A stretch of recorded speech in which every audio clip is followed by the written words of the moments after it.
하나님 말씀은 구약성경 913페이지 구약성경 잠언서 4장 1절부터 9절까지 봉독합니다. 아들들아, 아비의 훈계를 들으며 명철을 얻기에 주의하라.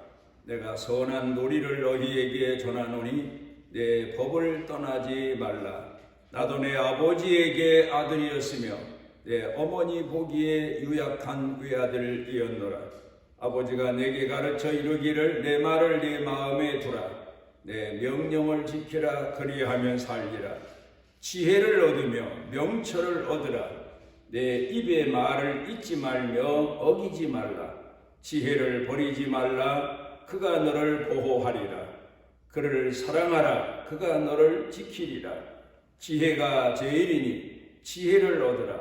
네가 얻은 모든 것을 가지고 명철을 얻을지니라. 그를 높이라. 그리하면 그가 너를 높이 들리라. 만일 그를 품으면 그가 너를 영화롭게 하리라. 그가 아름다운 관을 내 머리에 두겠고 영화로운 면류관을 네게 주리라 하셨느니라.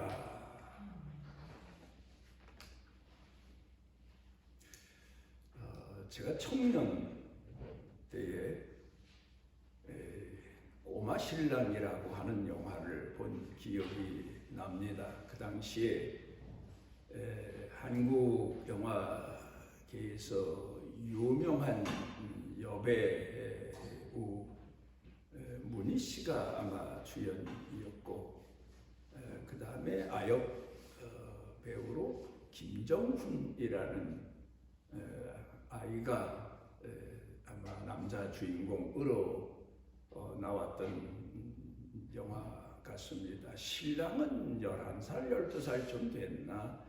그런데 신부는 이제 뭐 한 18세, 거의 20세 된 그런 신부를 맞이해서 사는 재미있는 이제 그 이야기가 줄거리였습니다. 그런데 이 꼬마 신랑의 원 얘기는 우리나라에 전해져 오던 애기 신랑에서 얻은 이야기라고 그럽니다.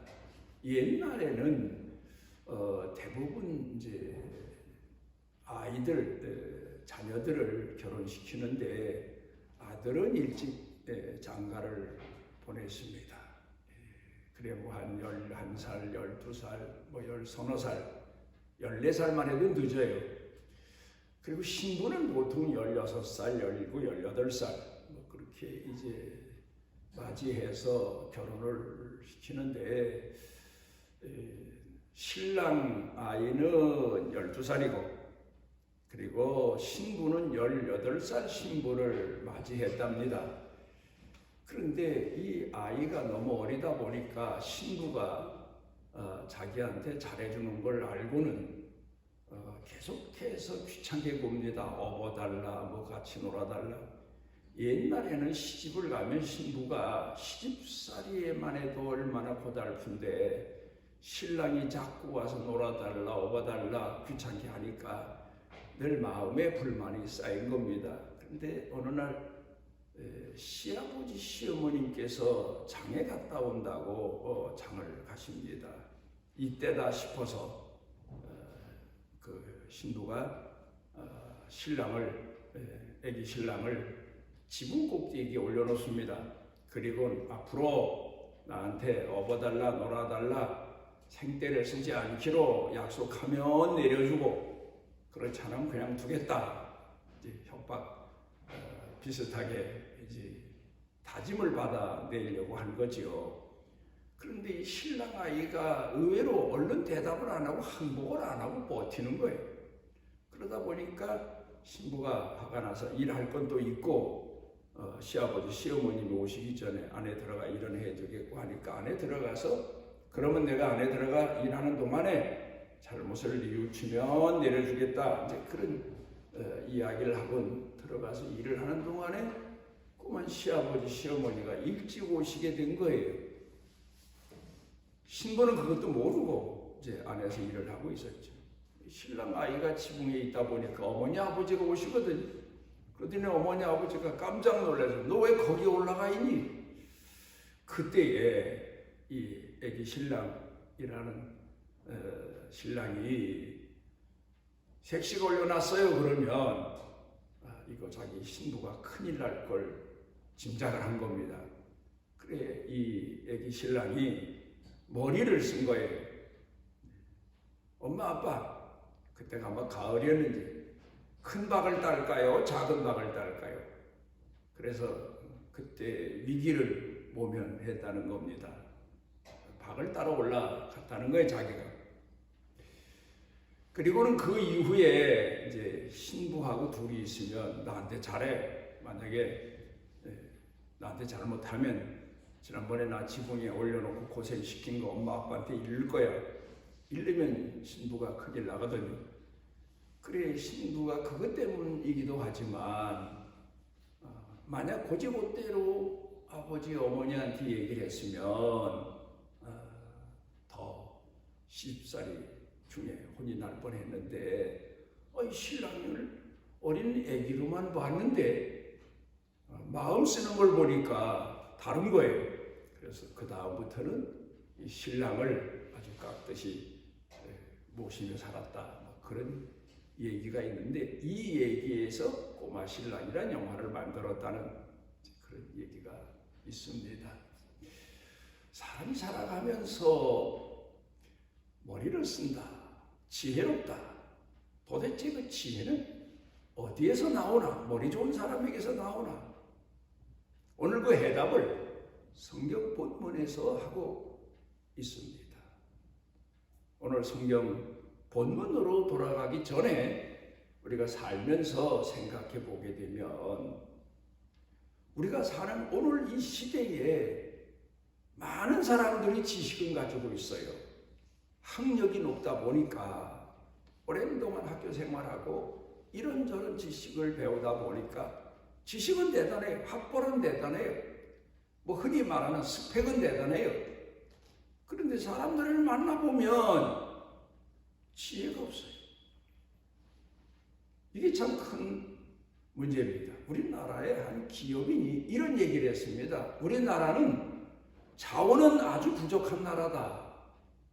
그런데 우리나라에 풍부한 것은 지혜다. 그 좀 뜻있는 얘기를 했습니다. 그러면서 이분이 자기가 한 회사에 다니며 부장이었을 때 겪은 얘기를 합니다. 대부분 뭐 지금도 그렇지만 옛날에 스펙 좋다는 이제 사원을 채용하는 거지요. 지원서를 내면 그 중에서 제일 공부 많이 하고 학벌이 좋은 그런 아이를 골라서 선택을 했습니다. 그런데 이 청년이 회사에 입사하고는 똑똑한 척을 혼자 하는 거예요. 모든 매사 아는 척을 해요.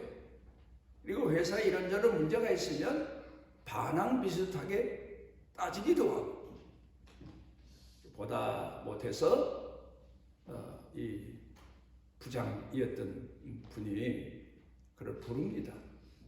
그리고 그에게 이야기를 합니다. 내가 사회생활, 직장생활 하는데 꼭 필요한 한 가지를 가르쳐주고 싶은데 그러면서 얘기를 시작했습니다. 사람이 무슨 일을 보든지 만나든지 겪든지 그 사정을 알고 형편을 알고 전부를 아는 것은 명철이다. 그런데 회사에 혹 비리가 있고 사람들에게 문제가 있어도 그걸 말하지 않는 것은 지혜다. 덕을 가르쳐주고 사람이 똑똑해서만 사는 게 아니다. 덕이 있어야 된다. 그게 지혜다. 그걸 가르쳐 주었다고 그럽니다. 그러면서 이분이 그 다음에 회사를 창업해서 자기가 남을 가르쳐 준 대로 자기는 알고 있는 거지요. 사람이 살아가는데 필요한 것은 꽤 지식, 뭐 흔히 요새 말하는 스펙, 그것보다 더 중요한 게 덕이다, 마음이다. 그걸 깨달아 알았고 회사를 성공적으로 일으켰고 창업했고 그리고는 그가 많은 사람들 앞에 서서 자기 경험담을 이런 면에서 이야기를 했다고 그럽니다. 우리가 살아가면서 젊은이들을 만나면 대부분 그럴 때가 많아요. 그렇지 않은 경우도 있지만 젊은이가 좀 다르다 이런 사람도 있지만 왜 젊은 사람들은 이런가 이제 그런 탄식을 할 때가 있잖아요. 뭐 차를 타고 가다가도 그렇고 시장에서도 그렇고 이제 그런데 그 이유에 대해서 연구한 한 작가가 있습니다. 스펜서 존스라고 하는 분이 행복이라고 하는 책을 썼는데 왜 현대인들은 옛날 사람들이 못 가진 걸 다 가졌는데 왜 행복하지 못하냐? 그 이유에 대해서 연구하고 그리고 책을 썼습니다. 그가 하는 얘기가 참 아는 건 많은데 지식은 많은데 이야기를 하다 보면 내가 알 수 없는 세계까지 아는데 가장 중요한 겁니다. 첫째, 현대인들은 무능하다. 무능하다는 말이 뭡니까? 아는 건 많은데 응용할 줄 몰라요. 생활에 적응할 줄 몰라요. 적용시킬 줄 몰라요. 그래서 무능하다. 그 얘기입니다. 그 다음에 두 번째로 현대인들은 문제가 불행하다. 옛날 사람은 조그만 일만 가지고도 감사하고 고맙고 이웃에게도 고마운 마음을 가지고 살았는데 현대인들은 불만투성이 그렇게 사랑한다고 따라다니며 결혼한 부부간에도 얼마 지나면서부터 불만만 마치 잡초가 비 오면 자라듯 커져가서 결국 불행을 초래하고 자기 자신도 불행하고 남도 불행하게 만든다. 그 얘기입니다. 왜 그럴까? 뭐가 부족한가? 지혜가 부족하다. 사회에서는 학교에서는 지식을 배워요. 그런데 사회에서 학교에서 못 배우는 게 있습니다. 그게 뭡니까? 지혜, 사랑이에요. 저는 지금도 생각해 보면 저희 할머님이 옛날 할머님들이시죠. 다 그 시대에는 뭐 글을 알고 공부를 많이 하고 극소수에 불과했습니다. 대부분은 자기 이름 석자 쓰는 것도 힘들어 하셨던 그런 분들입니다. 그런데 나이가 들면서 가만히 뒤돌아 생각해 보게 되면 참 삶의 지혜가 많으셨어요. 삶의 지혜가 참 많으셨어요. 그걸 가끔 생각할 때가 있어요. 오늘 성경 본문은 솔로몬이 기록한 잠언서 중에 한 대목입니다. 그런데 이 솔로몬이 어떻게 해서 지혜를 얻었나? 참 중요한 내용입니다. 지혜왕이 됐나? 그겁니다. 대부분 그런 얘기를 하죠. 솔로몬이 1000번제를 하나님 앞에 드렸다. 지금도 가끔 교회에서 목회하는 동안에 보면 자기 개인의 정말 중요한 기도 제목이 있으면 1000번제라고 해서 1000번을 헌금을 드리는 자기가 목표한 액수를 가지고 드리는 그런 분들이 있었습니다. 그런데 1000번제를 드리고 나니까 하나님께서 그 밤에 환상 중에 나타나셔서 말하자면 네 번제에 내가 감동을 했다. 내가 너한테 뭘 줄까? 그리고 하나님이 물으십니다. 그때 솔로몬이 하나님, 제 어린 나이에 이 나라를 통치하고 이끌어야 되는데 가장 중요한 지혜가 없습니다. 지혜를 주십시오. 그랬더니 하나님께서 또 감동을 하십니다. 일천 번째에도 감동하셨지만 솔로몬을 만나서 이야기를 해보시니까 또 감동을 하십니다. 아니, 나이 어리고 힘이 약한 사람이 나라의 왕이 됐으면 장수의 힘을 주십시오. 무슨 군사력을 주십시오. 그 다음에 부를 주십시오. 영화를 주십시오. 오래 살게 주십시오. 세상적으로 말하자면 소원이 얼마나 많겠습니까? 내가 뭐든지 말해라 내가 들어주마 했는데 지혜를 주십시오. 가장 핵심적인 것을 구했습니다. 하나님이 감동을 하십니다. 내가 세상 부와 영광을 구하지 않고 지혜를 구했으니 지혜도 주고 세상 모든 내가 구하지 아니한 영광도 다 주마. 그렇게 주셨습니다. 그러면 솔로몬이 잠언서도 썼고 전도서도 썼다고 그러죠.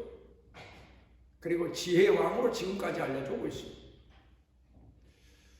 솔로몬은 요새 흔히 말하면 DNA가 좋아서 어머니를 닮았나 아버지를 닮았나 조상을 닮았나 우린 그런 생각을 할 수도 있어요. 그런데 오늘 성경 본문을 읽으면서 보면은 자기 아버지가 어머니가 잠언서를 보면 자기한테 가르친 게 지혜를 구해라. 지혜가 제일이다. 지식보다도 더 중요한 게 지혜다. 그래요. 많이 알고 많이 공부한 사람이 반드시 이기는 거 아니에요. 많이 모르고 공부도 못했는데 어떤 대결에서 이기는 사람이 있어요. 지혜입니다. 우리나라에 가끔 우리가 TV를 보면 참 안타까운 사람들 많아요. 요새 말하자면 스펙이 끝내주는 사람들, 서울 명문대, 손꼽히는 명문대 나온 사람들, 그런 사람들인데 말하는 걸 들어보면 어떻게 저렇게 촐싹대나? 어떻게 사람이 저거밖에 안 되나? 참 머리는 똑똑해요. 그런데 말하는 걸 보면 아는 게 너무 많아. 그런데 보면 민심을 얻질 못해. 사람들의 마음을 얻질 못해요. 그게 왜 그렇습니까? 가정교육의 문제입니다. 하나님 성전에서 하나님의 말씀으로 교육 받아본 적이 없는 그런 사람들 아닙니까? 오늘 성경 본문으로 돌아가면서 8절 가운데 기가 막힌 내용을 기록하고 있습니다. 오늘 본문 8절을 다시 보면 아주 중요한 내용을 가르쳐 교훈하고 있습니다. 지혜를 품으라. 지혜를 높여라. 그런 내용입니다. 그 뜻이 뭡니까? 그러니까 잠언서가 지혜서입니다. 실제 핵심을 감추어 놓고 있어요. 거기다. 아니 지혜를 품고 지혜를 중히 여기고 소중히 여기고 지혜를 버리지 않으면 그가 너를 높이고 그가 너를 세상 모든 사람보다 뛰어나게 한다. 그런 내용 아닙니까? 거기에 감추어진 핵심이 뭡니까? 성경에 보면 우리가 하나님을 공경할 때 가르치는 교훈이 있습니다. 내 마음, 내 성품, 내 뜻을 다하라. 하나님을 공경하는 신앙인은 머리로 공경하지 말라 그 말이에요. 마음으로 공경해. 신앙은 마음이 있다. 하나님은 마음에 있다. 그러니까 하나님을 향한 신앙을 마음에 품고 살아라. 내 마음, 성품, 내 열정, 내 모든 삶을 다 거기 쏟아부어라. 그리고 내 삶의 목적도 하나님께 두어라. 그런 내용입니다. 그러니까 오늘 성경 본문 말씀 가운데서 말씀하고 있는 내용을 보게 되면 지혜를 품은 사람 누굽니까? 하나님을 마음에 품고 사랑하고 공경하고 섬기고 하나님 말씀대로 순종하고 하나님이 전부인 것으로 알고 살아가는 사람, 그 사람이 솔로몬이고 그 신앙을 바로 자녀들에게 가르치기 위해서 오늘 성경 본문을 기록한 겁니다. 우리는 흔히 아브라함이 창세기 22장 가운데 보면 자기 아들 이삭을 하나님이 모리아산에 가서 제물로 바치라고 할 때 순종했다. 순종하는 게 제사보다 낫다. 그런데 하나님이 순종했다고 해서 그의 순종을 제사보다 낫게 여기셨을까? 순종하면서 더 중요한 게 있어요. 물론 억지로라도 순종하면 그것도 귀해요. 그것도 복이에요. 그것도 동일한 은혜를 입어요. 그렇지만 가장 중요한 것은 마음으로 하나님을 향한 마음을 가지고 자식을 데리고 모리아산에 올라갔단 말입니다. 마음도 바치고 생명도 바치고 마음이 중요합니다. 아니 왜 주실 때는 언제고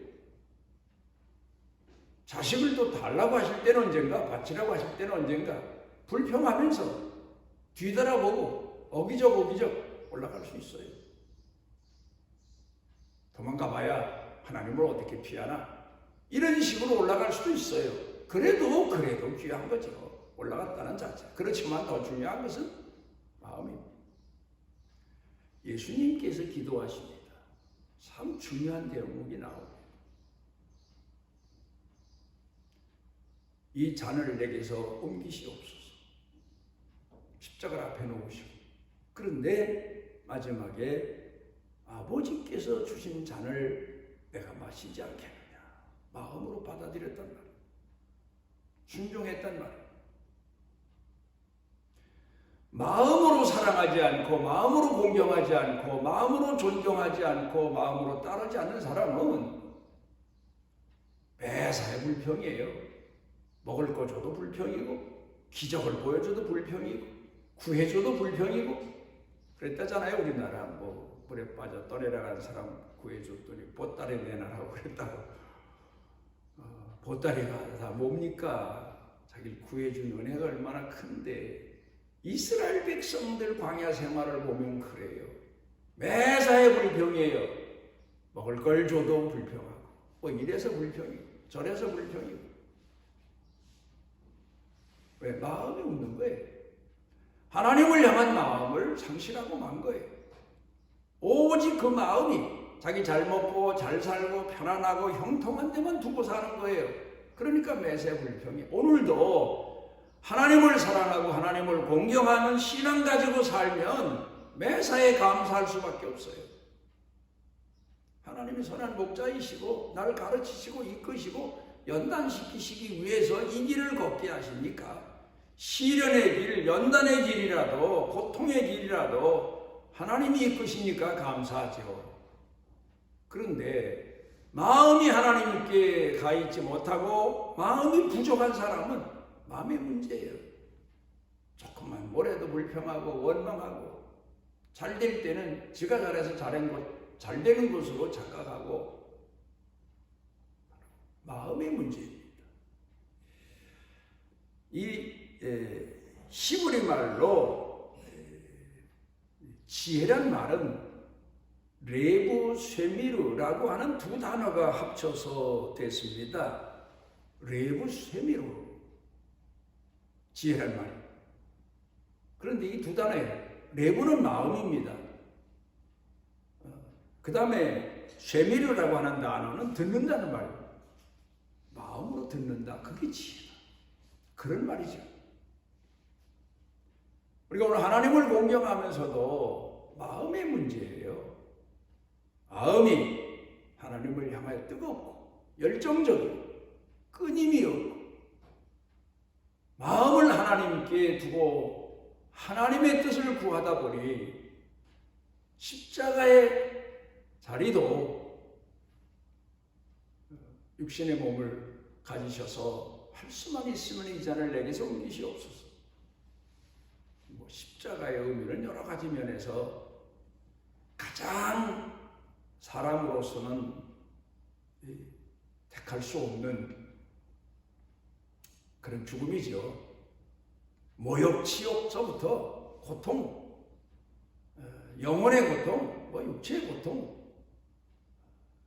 모든 게 다 포함되어 있는데, 그런데 하나님을 마음으로 섬기시는 하나님의 아들 예수님이시고 보니 내가 아버지께서 주신 잔을 아버지 마음을 받아들이시. 그러면 오늘도 우리가 오늘 성경 본문 말씀을 통해서 배우는 교훈이 바로 마음으로 하나님을 공경하고 그 얘기입니다. 우리 자녀들에게 가장 중요한 것은 마음으로 부모를 따를 때입니다. 어렸을 땐 잘 따라요. 마음으로. 그야말로 마음, 성품, 뜻을 다해서 부모를 따라요. 어린아이 같아라 너희 믿음이, 예수님이 그러셨죠. 어렸을 땐 그래요. 그런데 좀 커서 세상적인 지식을 얻고 학교에 가서 얻고 사회에서 얻고 보다 보면 점점 탕자가 됩니다. 마음이 아버지를 떠나요. 어머니를 떠나요. 그러니까 세상 소리만 들리는 거예요. 부모가 아무리 떠들어도 안 들어요. 부정을 해요. 이게 바로 문제 아닙니까? 그런데 나중에 비로소 어떤 사건을 통해서 부모 사랑을 다시 회복하고 그때 사람 되는 거예요. 하나님 공경하는 신앙도 그래요. 주일학교 때는 그렇게 신앙생활 잘하던 청년이 아이가 청년도에서는 세상 밖으로 나갑니다. 교회가 싫은 거예요. 마음이 싫은데 어떡하겠어. 세상이 좋은 거예요. 그러나 나중에 어떤 사건을 통해서 하나님 사랑을 깨닫게 되고 회개하고 돌아오게 되고 그런 거 아닙니까? 우리가 창세기를 보면은 한 가족 식구인데 그렇게 다를 수가 없어요. 처음에는 롯이 아브라함 따라다닐 때 아브라함을 존경했는데 자기 살림이 있고 보니까 이제 그게 우선이었던 것 같아요. 어쨌든 그래서 아브라함이 롯을 불러가지고 우리 둘이 함께 살다가 서로 마음이 상하면 안 되지 않겠냐. 너 좋을 대로 가라. 네가 먼저 선택해라. 우선권을 줍니다. 그래서 롯이 아마도 자기 아내하고 의논도 했겠거나 가정 사니까 그래서 그 당시에 하나님의 동산 같아 보이는 소돔성을 향해 가지 않습니까? 거기가 살아요. 그런데 보면은 롯은 거기에 살면서 마음이 돌아섭니다. 내가 우리 삼촌 아브라함을 저버린 게 얼마나 잘못됐는가를 어떤 계기를 통해서 깨달은 것 같아요. 그러면서 나중에 천사들이 와서 이 성읍이 죄악이 얼마나 관영한지 하나님이 심판하신다. 그런 소리를 했는데 롯은 그 말이 마음에 충격을 받고 마음으로 들은 것 같아요. 그러면서 그 천사들이 뒤돌아보지 말고 빨리 도망가라. 그 말씀이 마음에 새겨져서 뒤를 돌아보지 않고 소돔 고모라 성 심판 순간에 불탈 때 도망가는데 이 롯의 아내는 믿어지지가 않는 거예요. 하나님 공경하는 사람도 없고 그 소돔 성과 세상 사랑하는 마음뿐이니까.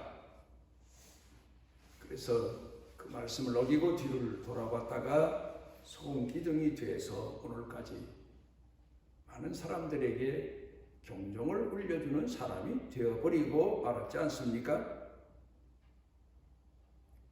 우리가 오늘을 살면서 봅니다. 신앙은 귀로 듣는 게 아니에요. 마음으로 들어야 돼요. 마음은 열려야 돼요. 마음에 새겨야 돼요. 물론 기억에도 새기지만 마음에 새기는 게 더 중요해요. 오늘 성경 본문에서 우리가 배우는 교훈이 마음으로 하나님을 공경하고 마음으로 자식들, 식구들을 가슴에 품고 사랑하고, 우리도 그렇게 살지만 우리 자식들도 마음으로 품고 마음으로 사랑하고 마음으로 공경하고 마음으로 포용하고 사는 게 최고의 오늘을 사는 현대의 지혜다 하는 것을 다시 생각해 보며 이 깊은 진리를 자녀들에게 가르쳐 교훈해야 됩니다. 지난주에도 말씀드린 것처럼 기도는 마음을 얻는 거다. 가장 귀한 지혜도 마음을 얻는 겁니다. 마음이 통하는 겁니다. 마음속 깊이 간직하고 사랑하고 존경하고 따르고 순종하는 게 최고의 지혜. 가정 주간을 맞이해서 우리가 오늘 성경 본문에서 가르쳐 주신 마음으로 하나님을 품고 사는 지혜자, 곧 신앙인 삶을 살아가며 고귀한 진리를 우리 자녀들에게 마음을 쏟아서 가르쳐 교훈해서 자손 대대로 하나님 공경하는 신앙을 이어가게 해야 될 겁니다. 기도하십니다.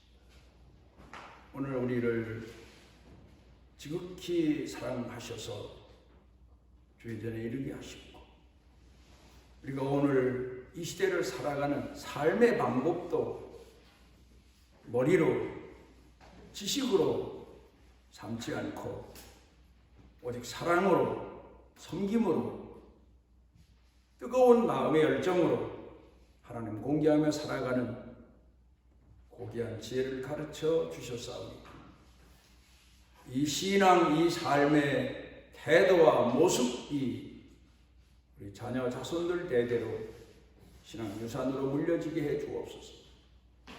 예수님 이름으로 기도드리옵나이다. 살림을 받음으로 우리가 평화를 누리고 그가 채찍에 맞음으로 우리가 나음을 입었도다. 우리 대신 십자가에서 그 많은 징계와 고통과 아픔을 참으시고 우리 사랑하는 마음, 아버지 사랑하는 마음으로 죽음에 이르신 주님, 그로 인하여 우리 죄가 사해지게 되었고 우리 상처와 아픔이 치유되게 되었사오니 이 시간도 주님, 우리 영혼 깊은 곳에 감추어진 상처도 아픔도 삶의 육신의 영육간의 고통과 병과 연약함도 치료되게 해 주시옵시고 회복의 은혜를 더해 주옵소서. 예수님 이름으로 치료하옵나이다. 이스라엘의 하나님 여호와께서 그 날개 아래 보호를 받으러 온 내게 온전한 상 주시기를 원하노라.